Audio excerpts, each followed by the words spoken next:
دودھ بیچنے والی حافظ قرآن لڑکی پر اللہ کا عذاب کیوں برسا؟ جب اس کا انتقال ہوا تو مرنے کے بعد اس کا 14ویں رات کے چاند کی طرح چمکنے والا چہرہ سیاہ کیوں ہو گیا؟ جنازے کے وقت اس کی لاش، اس کی میت بھاری اور وزنی کیوں ہو گئی؟ لوگ جب اس کی تدفین کرنے لگے تو اس کی قبر میں لوگوں نے ایسی کون سی چیز دیکھی جسے دیکھتے ہی سب لوگ استغفار پڑھنے لگے، اور اس کی تدفین کے 10 دن بعد اس کی قبر کیوں پھٹی؟ ان تمام سوالات کی تفصیل میں آج کے اس بیان میں بتاؤں گی۔ السلام علیکم ورحمۃ اللہ وبرکاتہ۔ میری پیاری اسلامی بہنوں، سب سے پہلے تو میں شکر ادا کرتی ہوں اس پروردگار عالم کا جس نے ہمیں دیکھنے کے لیے آنکھیں دیں، سننے کے لیے کان دیے، بولنے کے لیے زبان دی، اور یہ بھی شکر ادا کرتی ہوں کہ آنکھیں، زبان اور کان دینے کے بعد انہیں اس قابل بنایا کہ یہ اپنی اپنی خدمات سر انجام دے رہے ہیں، کیونکہ یہی آنکھیں نابینا کے پاس بھی ہیں مگر وہ اس میں دیکھنے کی صلاحیت نہیں رکھتا، یہی کان بہرے کے بھی ہیں مگر وہ سن نہیں سکتا، یہی زبان گونگے کے منہ میں بھی ہوتی ہے مگر وہ اس سے بول نہیں سکتا، اس میں بولنے کی صلاحیت موجود نہیں ہے۔ تو میری پیاری بہنوں، آج اگر میری ایک پلک کے بال جھڑ جائیں تو میں اس پلک پر بال لانے کے لیے لاکھوں کروڑوں روپے لگا دینے کو تیار ہوں کہ کسی نہ کسی طرح میری اس پلک پر بال آ جائیں، کسی نہ کسی طرح یہ میرا عیب ختم ہو جائے۔ ایک پلک کے بال لانے کے لیے لاکھوں کروڑوں لگا دینے کو تیار ہوں۔ تو میری پیاری بہنوں، یہ آنکھیں، یہ کان، یہ زبان، یہ دل، جگر، گردے، پھیپھڑے، یہ وہ قیمتی مٹیریل ہیں جو لاکھوں کروڑوں سے بھی زیادہ افضل ہیں، یہ اس سے بھی زیادہ مہنگے ہیں، یہ لاکھوں کروڑوں میں ہمیں نہیں مل سکتے۔ ایک چھوٹی سی پلک کے بال، اس کے اوپر لاکھوں کروڑوں لگ جاتے ہیں، اور یہ اتنا بڑا جو قیمتی مٹیریل ہے، مزے کی بات تو یہ ہے کہ اللہ تعالیٰ نے ہمیں مفت میں عطا کر دیے ہیں۔ تو اتنا بڑا قیمتی مٹیریل ملنے کے بعد کیا ہمارا حق نہیں بنتا کہ ہم شکر الہی بجا لائیں، ہم اللہ تعالیٰ کی شکر گزاری کریں کہ اس نے ہمیں اتنا قیمتی مٹیریل مفت میں عطا کر دیا ہے۔ پیاری بہنوں، اب چلتے ہیں اپنے سبق کی طرف۔ آج میں آپ لوگوں کو ایک ایسا خوبصورت سا واقعہ سنانے جا رہی ہوں جسے سننے کے بعد آپ توبہ کرنے پر مجبور ہو جائیں گی، اور وہ توبہ جسے کرنے کے بعد ہر لڑکی اس طرح پاک و صاف ہو جاتی ہے کہ جیسے اس نے اپنی زندگی میں کبھی کوئی گناہ کیا ہی نہ ہو۔ میری پیاری بہنوں، یہ واقعہ عبرت ناک ہے۔ اس واقعہ نے آج سے پہلے لاکھوں کروڑوں لڑکیوں کی، نوجوان لڑکیوں کی، عورتوں کی زندگی بدل ڈالی۔ پیاری بہنوں، ایک غریب شخص تھا، اس کی اولاد نہیں ہو رہی تھی، اس نے پوری زندگی لاکھوں دعائیں کی، وہ دعائیں کرتا رہا، منتیں مانتا رہا، لیکن اللہ تعالیٰ نے اس کی سوکھی جھولی کو ہری نہیں کیا، اسے اولاد کی نعمت سے مالا مال نہیں کیا، محروم رکھا۔ وہ ساری زندگی دعائیں بھی کرتا رہا، روتا رہا، گڑ گڑاتا رہا، لیکن اللہ تعالیٰ نے اس کی کوئی بھی فریاد نہ سنی۔ نہ جانے اس سے کوئی غلطی ہو گئی ہوگی تو اس کے علاقے میں، وہ جو بے اولاد شخص تھا، اسی کے علاقے میں ایک زانیہ عورت رہا کرتی تھی، اس کے لوگوں کے ساتھ غلط تعلقات تھے، وہ غیر محرم مردوں کے ساتھ گناہ کیا کرتی تھی۔ ایک بار اس نے کسی غیر محرم مرد کے ساتھ تعلق قائم کیا، اس کے ساتھ گناہ کیا، اور اس کمبخت گناہ کی وجہ سے اسے حمل ہو گیا، حمل ٹھہر گیا، مطلب وہ جو تھی وہ ماں بننے والی ہو گئی۔ وہ عورت پورے 9 ماہ اس نے اس اذیت کو برداشت کیا، اب وہ حاملہ ہوئی گناہ کی وجہ سے، اس کے باوجود بھی اس نے اس گناہ کو نہیں چھوڑا، اس نے اپنے کاروبار کو جاری ہی رکھا، وہ اس سے توبہ نہ کر پائی۔ خیر 9 ماہ گزر گئے، 9 ماہ کے بعد موت کسی اذیت پا کر اس نے ایک بیٹی کو جنم لیا، بڑی ہی خوبصورت بیٹی کو جنم دیا۔ وہ قبل اس کے کہ اس کے گلے پر انگوٹھا رکھ کر اس کا گلا دبا کر اسے مار دیتی، اچانک ایک سوچ نے اس کے دماغ میں گردش کی، اس کے ذہن میں خیال آیا کہ کیوں نہ اسے کسی ویرانے میں جا کر پھینک آتی ہوں۔ جیسے ہی یہ خیال آیا تو اس نے اسے مارنا مناسب نہ سمجھا۔ اس نے سوچا کہ جب اسے ویرانے میں پھینک دوں گی، ایک تو میرا گناہ چھپ جائے گا۔ اپنے گناہ کو چھپانے کے لیے اس نے سوچا کہ اسے چھوڑ دیتی ہوں کسی ویرانے میں، تاکہ وہاں سے اسے کتے اور بلیاں کھا جائیں اور میرا گناہ بھی چھپ جائے، کسی کو پتہ ہی نہیں چلے گا۔ تو میری پیاری بہنوں، اب رات کا وقت آیا۔ رات کے وقت اس نے اس چھوٹی سی ننھی منی جان کو اپنے ہاتھوں سے اٹھایا اور گھر سے باہر چل پڑی۔ کیا کرنے جا رہی ہے؟ بچی کو ویرانے میں چھوڑنے جا رہی ہے۔ جو اللہ تعالیٰ کی رحمت ہوتی ہے اسے اپنے گھر سے باہر نکال کر کسی ویرانے میں چھوڑنے جا رہی، جہاں کوئی آدم ذات نہ ہو۔ پیاری بہنوں، یہ چلتی گئی اور کافی دور جا پہنچی۔ رات کا دوسرا پہر آ گیا۔ جب اسے ایک ویرانہ نظر آیا، آگے کافی اندھیرا تھا، اندھیرے کی وجہ سے اسے کچھ بھی نظر نہیں آ رہا تھا، تو یہ ایک ویرانے میں اس بچی کو پھینک کر اپنے گھر کی طرف واپسی چل پڑی۔ اب وہ ننھی سی بچی وہاں رات کے اندھیرے میں روتی رہی، تڑپتی رہی، وہاں کوئی تھا ہی نہیں جو اسے اٹھاتا۔ خیر، صبح کا سورج طلوع ہوا۔ جیسے ہی مرغ نے اذان دی تو یہ جو شخص تھا یہ اسی کے گھر کے قریب ہی پھینک کر گئی تھی۔ جو ویرانہ تھا، ویرانے میں صرف اسی کا گھر تھا، تو اس کے گھر کے سامنے پھینک کر گئی تھی۔ جیسے ہی صبح مرغ نے اذان دی تو یہ شخص اپنے کام کے سلسلے میں گھر سے باہر نکلا، اپنے گھر کی چار دیواری سے باہر نکلا۔ جیسے ہی یہ باہر نکلا تو اسے کسی چھوٹے سے بچے کے رونے کی آواز آئی۔ اس آواز کو سنتے ہی ایک بار تو اس کا دل تڑپ گیا، کیونکہ اس کی اولاد نہیں تھی۔ ایک بار تو دل تڑپا، لیکن دوسری بار اس کے سینے میں، اس کی جان میں جان آ گئی، کیونکہ اس کے کان ایک چھوٹے سے بچے کی آواز سننے کے لیے ترس رہے تھے۔ جیسے ہی اس نے رونے کی آواز سنی تو 2-4 قدم آگے چلا۔ اس نے چاروں طرف نظر دوڑائی کہ یہ بچے کی آواز کہاں سے آ رہی ہے۔ تھوڑی دور اس کی نظر جب گئی، اس نے دیکھا کہ زمین پر ایک ننھی سی بچی پڑی ہوئی ہے، جو لاوارث ہے، اس کا کوئی والی وارث نہیں، اکیلی زمین پر پڑی رو رہی ہے۔ یہ بھاگ کر اس لڑکی کے پاس گیا۔ اس نے جلدی سے اسے دونوں ہاتھوں سے اٹھا کر سینے سے لگا لیا۔ جیسے ہی اس نے اللہ کی رحمت کو اٹھا کر سینے سے لگایا تو اس کی جان میں جان آ گئی۔ اسے ایک بار اپنی روشن زندگی نظر آئی، اسے اپنا مستقبل روشن ہوتا نظر آیا۔ اس نے سوچا کوئی بات نہیں، اگر اللہ نے مجھے اولاد نہیں دی تو اولاد تو مجھے مل گئی، میری خالی جھولی تو بھر گئی ہے۔ اس نے اس بچی کو اٹھایا اور اپنے گھر لے گیا۔ آگے اس کی بیوی نماز پڑھ رہی تھی۔ اس نے جلدی سے اپنی بیوی کو پاس بلایا، کہا او اللہ کی بندی، اللہ نے تیری دعائیں سن لی ہیں، اللہ تعالیٰ نے تجھے اولاد کی نعمت سے مالا مال کر دیا ہے، تیری سوکھی جھولی کو ہری کر دیا ہے، تیری خالی جھولی کو بھر دیا ہے، جلدی سے آؤ اس بچی کو اٹھاؤ۔ وہ عورت جلدی سے بھاگ کر آئی۔ جب اس نے چھوٹی سی ننھی سی جان کو دیکھا تو اس کی بھی جان میں جان آ گئی۔ جلدی سے اس نے بسم اللہ کرتے ہوئے اس چھوٹی سی بچی کو اپنی گودی لے لیا۔ جیسے اس نے اپنے سینے سے لگایا تو اسے ایک بار یوں محسوس ہوا کہ جیسے وہ کبھی بے اولاد تھی ہی نہیں۔ خیر، اس بچی کو وہ پالنے لگی۔ اس نے اپنی اولاد سمجھ کر اس کی بہت اچھی پرورش کی، اسے اچھے سے اچھا کھلایا، اچھے سے اچھا پلایا۔ وہ جو غریب شخص تھا وہ صبح سویرے گھر سے باہر نکلتا، پورا دن محنت مزدوری کرتا اور اپنی چھوٹی سی بیٹی کی ساری ضرورتیں پوری کیا کرتا تھا۔ وہ اسے اپنے سے زیادہ اچھا کھلاتا، اپنے سے زیادہ اچھا پلاتا تھا۔ خیر، بچی آج چھوٹی کل بڑی۔ جب جوانی کی دہلیز پر اس لڑکی نے قدم رکھا تو وہ لڑکی اس قدر خوبصورت بنی کہ ہر دیکھنے والی آنکھ دنگ رہ جاتی۔ جو بھی شخص اسے ایک بار دیکھتا، بار بار دیکھنے کی خواہش رکھتا تھا، بار بار دیکھنے کی تمنا رکھتا تھا۔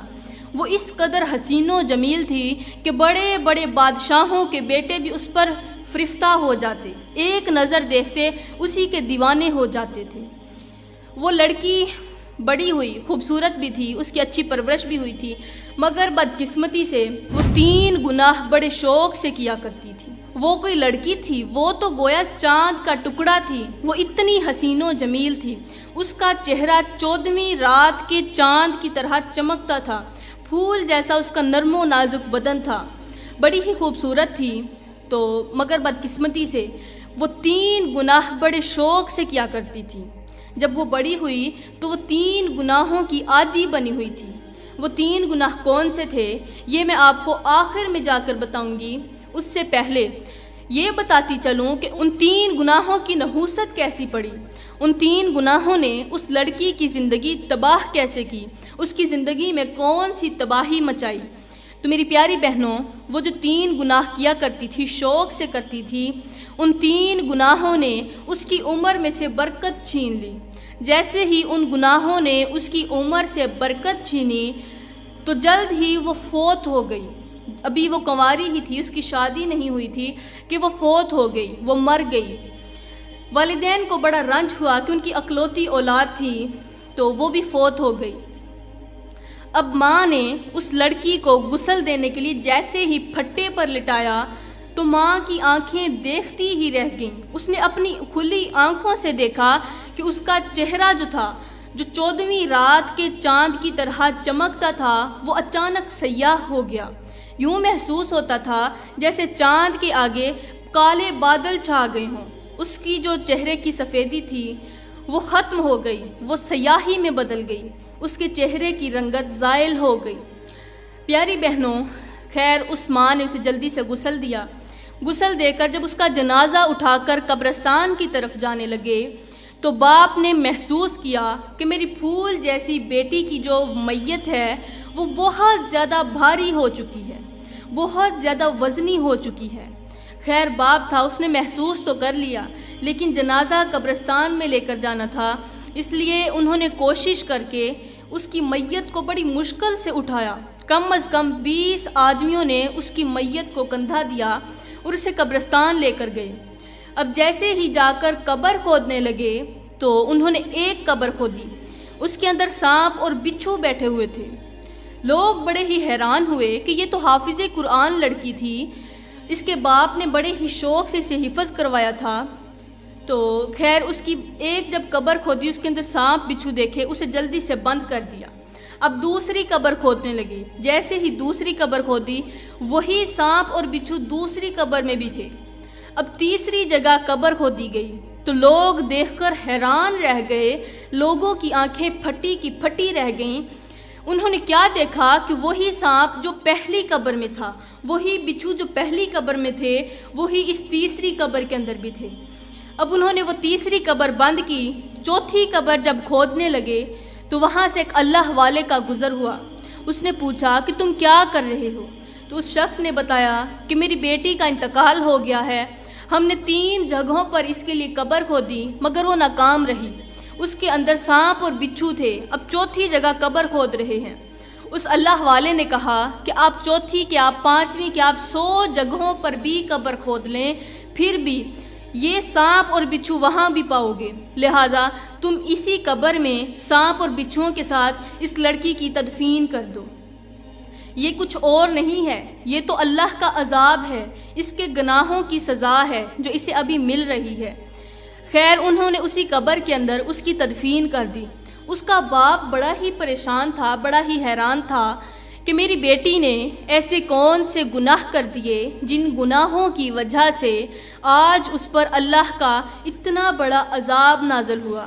وہ جلدی سے گھر پہنچا، گھر جا کر اپنی بیوی سے پوچھنے لگا، او میری شریک حیات، مجھے اتنا بتا دے کہ تیری بیٹی ایسے کون سے گناہ کیا کرتی تھی جن کی وجہ سے آج اسے لوگوں کے لیے عبرت کا نشانہ بنا دیا گیا؟ میں تو اس کے گناہوں سے ذرا بھی واقف نہیں ہوں، اب تو ہی بتا کہ وہ کون سے گناہ کیا کرتی تھی۔ تو اس عورت نے کہا کہ میری بیٹی 3 گناہ بڑے شوق سے کیا کرتی تھی، وہ 3 گناہوں کی عادی تھی۔ میں کیا کرتی، میں اسے منع کرنے کی کوشش تو کرتی تھی مگر روک نہیں پاتی تھی۔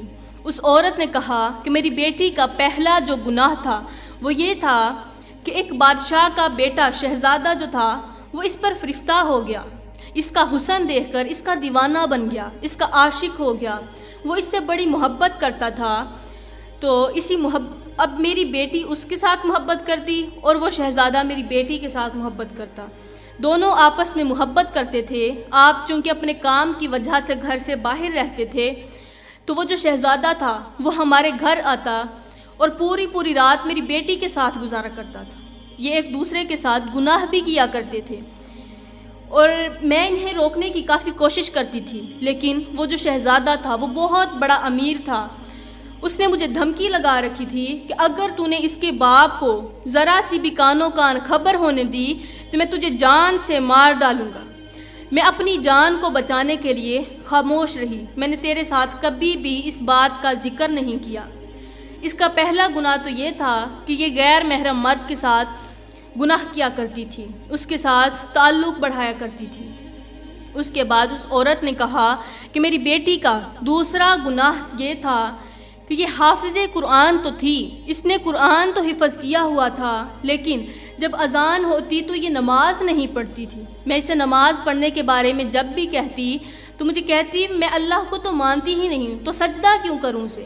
اس نے قرآن حفظ کیا ہوا تھا، یہ قرآن پڑھتی بھی تھی، لیکن جیسے ہی اس کا غیر محرم مرد کے ساتھ تعلق بڑھا، جیسے اس کے ساتھ گناہوں کی لت پڑی تو یہ قرآن کو بھول بیٹھی۔ استغفر اللہ، زنا جیسے گناہ نے اس کی زندگی برباد کر دی، اسے قرآن بھی بھلا دیا۔ تو یہ نماز نہیں پڑھتی تھی، اس کا خاتمہ ایمان پر نہیں ہوا۔ اس شخص نے کہا اچھا، مطلب کہ یہ کفر کی حالت میں مری ہے، قرآن بھی پڑھا لیکن اس پر عمل نہیں کر پائی۔ اس کی بیوی نے کہا جی جی جناب، آپ بالکل ٹھیک کہہ رہے ہیں۔ تو اس نے کہا مجھے تیسرا گناہ بتاؤ۔ اس عورت نے کہا اس کا تیسرا گناہ یہ تھا کہ جب آپ گھر میں دودھ لے کر آتے تھے تو یہ اس دودھ کے اندر پانی کی ملاوٹ کیا کرتی تھی۔ میں اسے روکنے کی بڑی کوشش کیا کرتی تھی، لیکن یہ میری ایک بھی بات سننے کو تیار نہیں ہوتی تھی۔ یہ دودھ کے اندر پانی کی ملاوٹ کرتی تھی، یہ تھوڑے سے دودھ کو بہت زیادہ کر دیتی تھی۔ اسے پیسوں کی لالچ ہوتی تھی، یہ سوچتی تھی کہ اگر ہم دودھ زیادہ بیچیں گے تو ہمارے پاس زیادہ پیسے آئیں گے۔ اسی سوچ کی بنا پر یہ دودھ میں پانی کی ملاوٹ کر کے لوگوں کو بیچتی تھی، لوگوں کا نقصان کرتی تھی۔ تو اس کے یہ 3 گناہ جو ہیں، میرے خیال میں انہی 3 گناہوں کی وجہ سے اللہ تعالیٰ نے اس پر عذاب برسایا۔ اب اس کی تدفین کو جیسے ہی 10 دن گزرے تو 10 دن کے بعد اس لڑکی کی قبر پھٹ گئی۔ اندر سے وہ لڑکی چیخیں مار رہی تھی، لیکن اس کا کفن پھٹ چکا تھا۔ اس کے چہرے پر، اس کے جسم پر کفن نہیں تھا۔ اس کے جسم کا جو گوشت تھا وہ گل سڑ چکا تھا، کیڑے کھا رہے تھے، بچھو کھا رہے تھے، اسے سانپ ڈنگ مار رہے تھے۔ کسی کے اندر اتنی ہمت نہیں تھی کہ وہ اس کے قریب جا کر اسے اس عذاب سے باہر نکال لیتا۔ اب لوگوں نے اس کی ماں سے جب گناہ پوچھے تو اس کی ماں نے یہی 3 گناہ بتائے کہ میری بیٹی یہ 3 گناہ بڑے شوق سے کرتی تھی، وہ ان 3 گناہوں کی عادی تھی۔ میری پیاری بہنوں، سب کچھ کرنا لیکن یہ 3 گناہ کبھی مت کرنا۔